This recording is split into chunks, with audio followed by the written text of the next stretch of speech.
Before the flights and the spreadsheets, Brandon's story started the same way it starts for most F1 fans: childhood.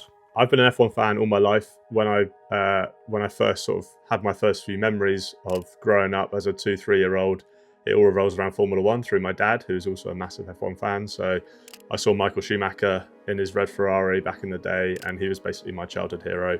And ever since then, I've absolutely loved the sport, and I've always wanted to attend every race in a season. And as most people would think, the thought of going to every F1 race didn't initially seem realistic. Didn't think it'd be possible until I was retired or until I won the lottery, but figured out it could be possible. And then last year took the plunge and managed to achieve it, which was amazing to sort of fulfill my lifelong dream of going to every race in a season. You mentioned your dad there, he got you into Formula One. What did he think when you said, Dad, I'm going to every single Formula One race this year? I mean, he was very, very supportive, as was the rest of my friends and family.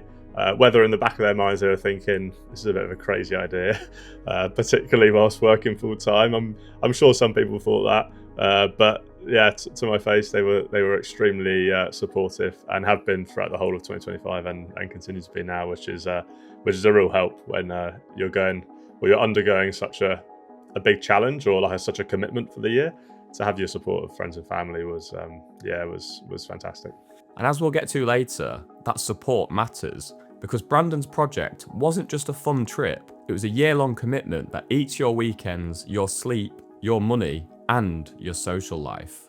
But the question is, why did he finally go for it in 2025?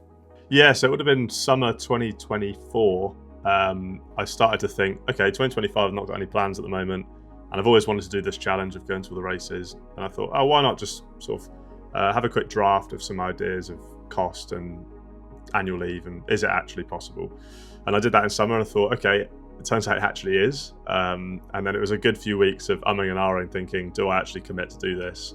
Because obviously it is a big commitment, or do I not? And I thought, if I don't do it now, then maybe I never will, because life changes so quickly. And once he booked the first race in Australia, that was it. There was no going back. So it was almost taking that first like step or first plunge in to go, okay, I've booked one ticket, now I need to do it, and I've committed to doing it.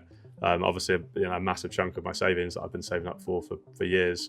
But with it being my sort of bucket list item to go to them all, I was quite happy to commit that money to it. And a bit like I said, I could never really expect where it's led. And where it led to is one of the most unique tickets in Formula One's history. That was a clip from my main channel, Everything Explained. And if you want to watch the full video, click the video on screen or the link in the description.